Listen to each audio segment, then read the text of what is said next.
Good afternoon and welcome back. I'm Marcus Peter. Joining me as he does every week is my friend Dr. Matthew Bunson, Vice President and Editorial Director of EWTN News.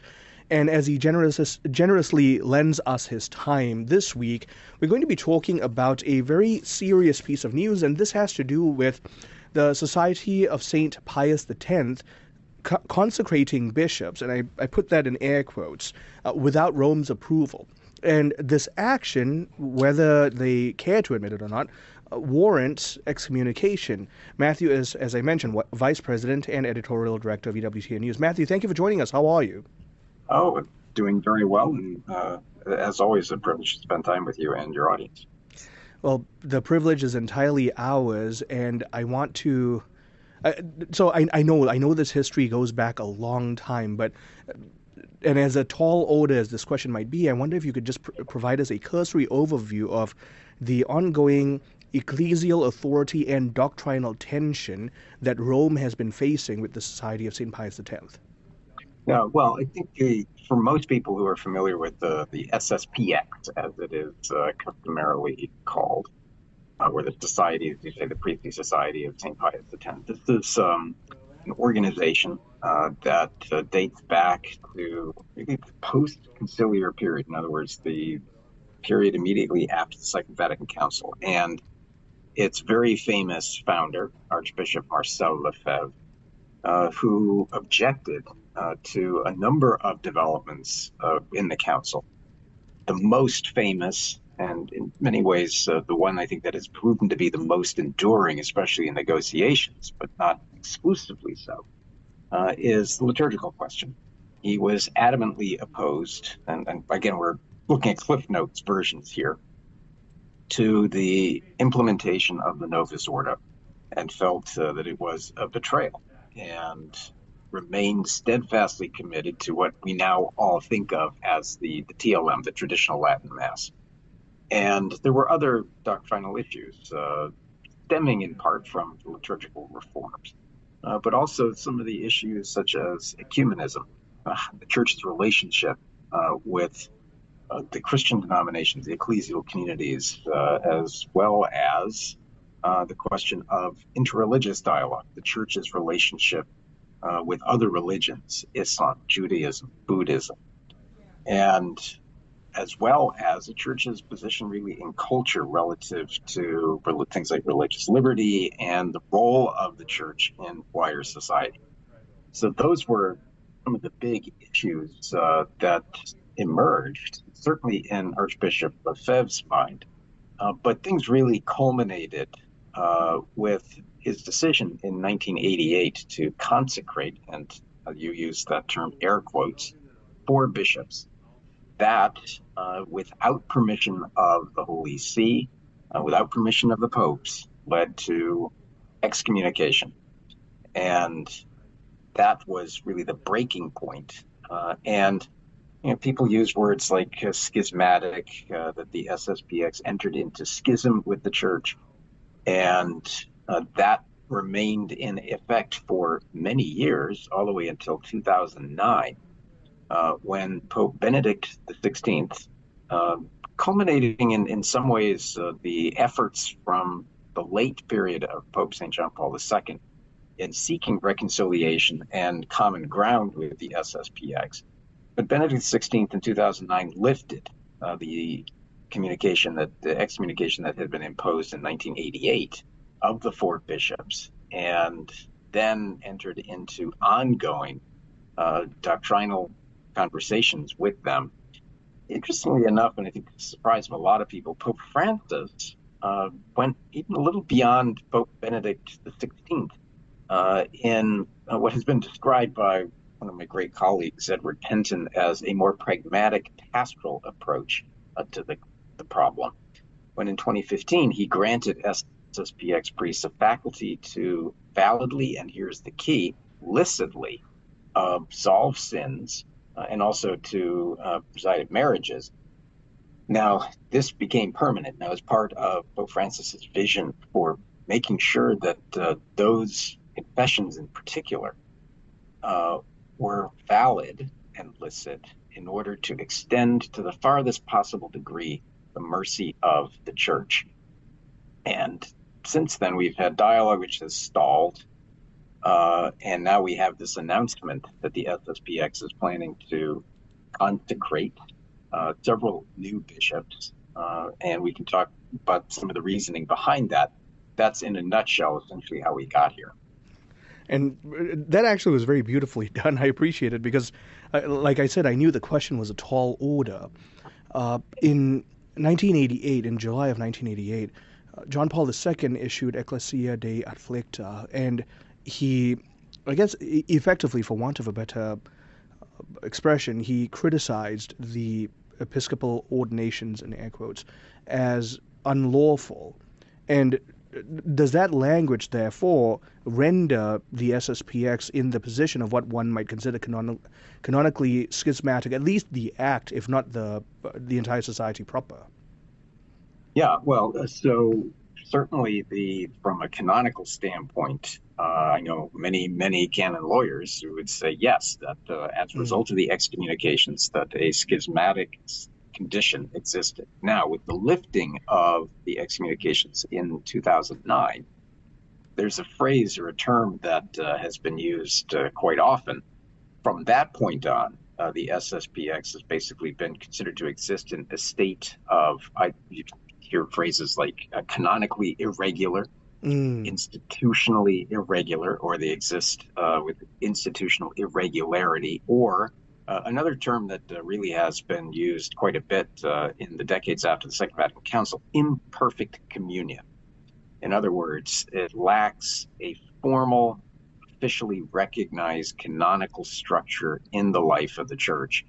And that is basically the way that the term, those are the terms that have been most used when referring to the SSPX. Now, for the average person, even the average Catholic, it's a little hazy as to what precisely that means, especially given that, as we were just saying, since 2015, and the decree and I will say of all people, Pope Francis, granting permissions for confessions and granting permission regarding participation in marriages, that sort of thing, that this is the best term that we can use. Now, the question is often asked, can average Catholics go to or attend an SSPX Mass? The answer is that while those Masses are considered valid, they're not licit. And again, these are all technical terms.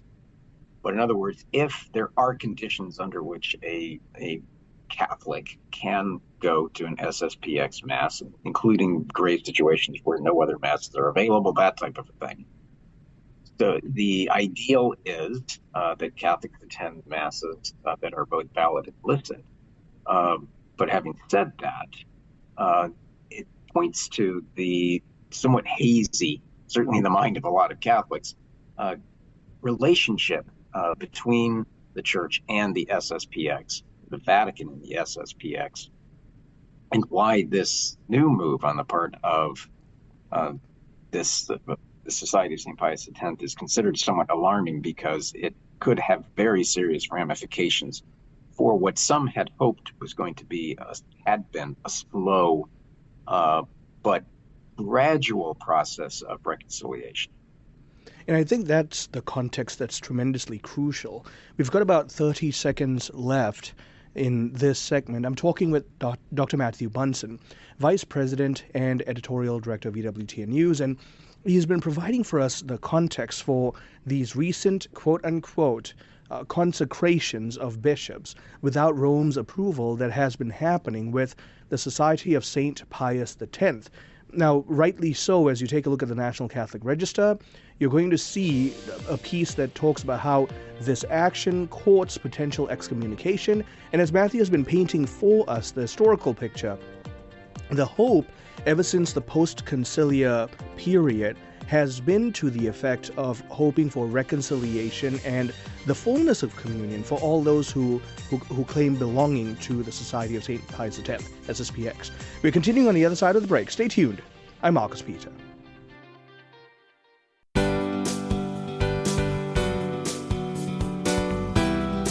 Good afternoon and welcome back.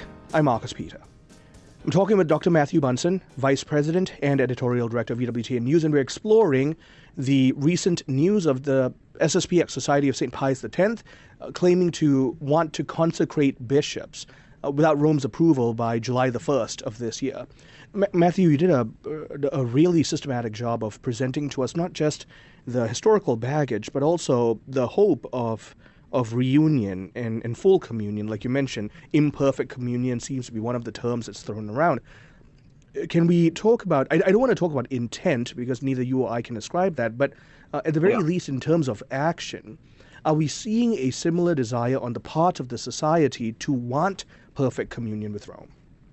Well, I think that, and this is just one way of analyzing the announcement that was made by the Society of St. Pius X, and that is to consecrate bishops.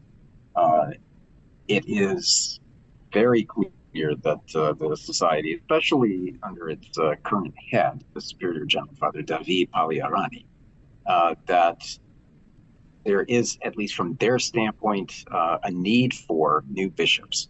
Why? To continue their ministry. Now, as far as I'm aware, there are only 2 current bishops active within the society, and I think they have made the decision that they need more of them. So one bishop is Bernard Fillet, who's a former Superior General of the Society, well known, I'm sure, to some in your audience, as well as Bishop Alfonso de Galarreta.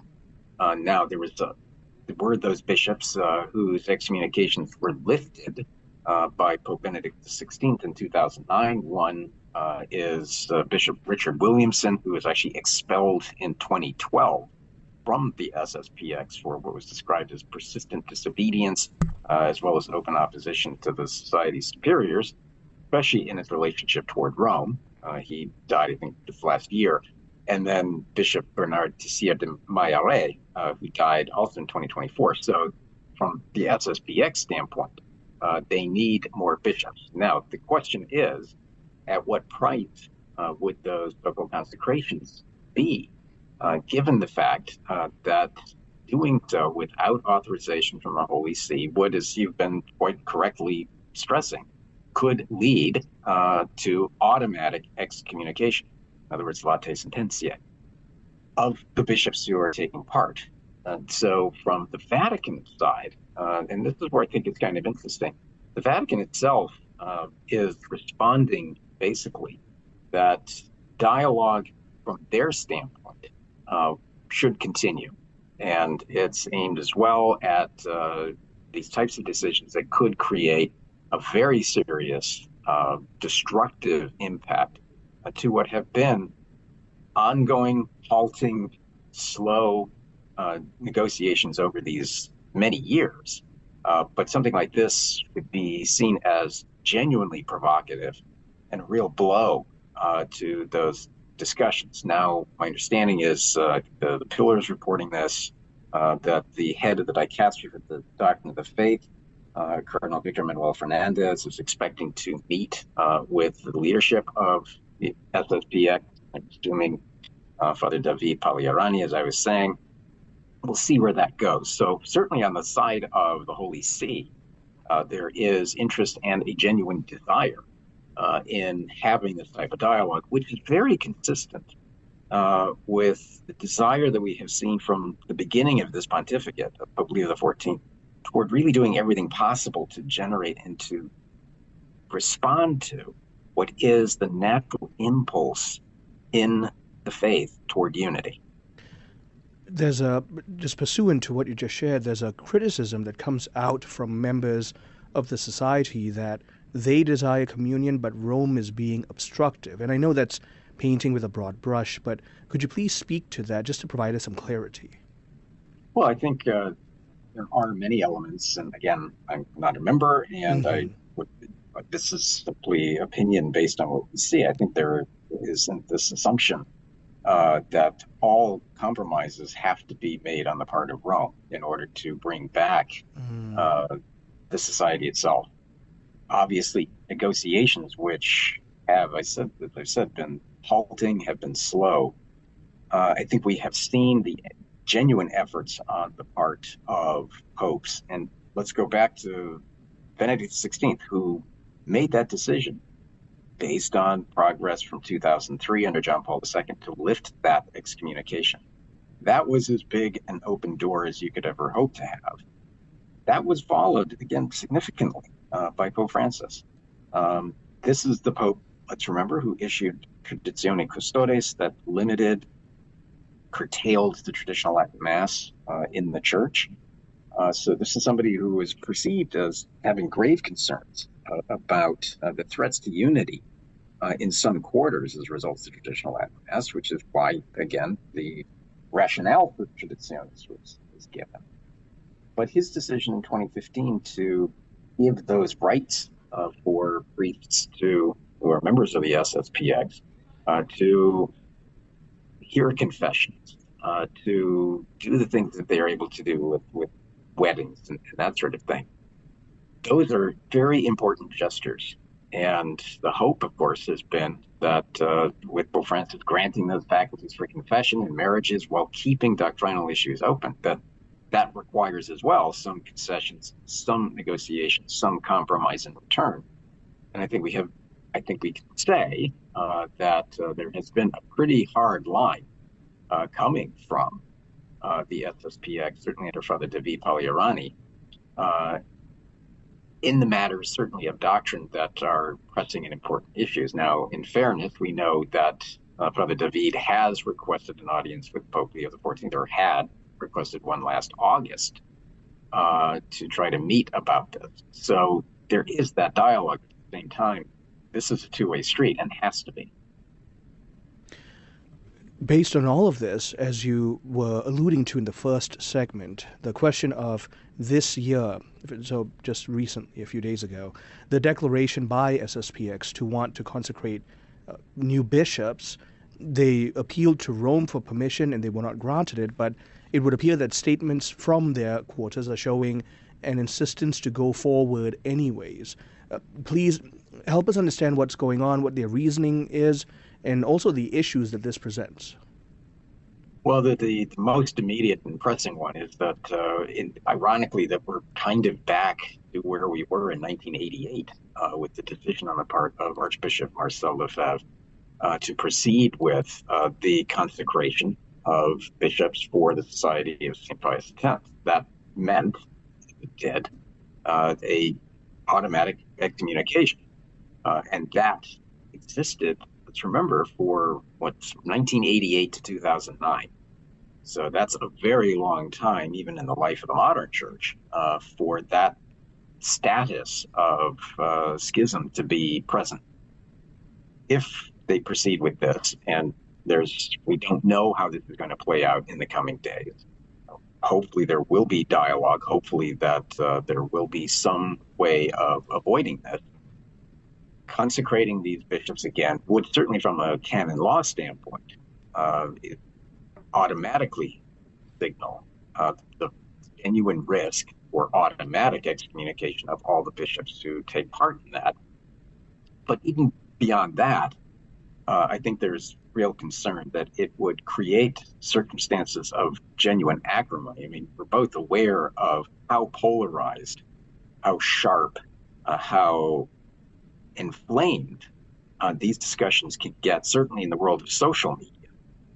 And I can only imagine what that would look like with these, or should these consecrations go forward. So I think that's something else that the Holy See is aware of, that it creates at a time when Pope Leo XIV is trying to sow real union in the church, to bring people back who over these many years have felt either pushed away from the church or have them marched themselves away from the church, to come back to the full unity that we're all called to participate.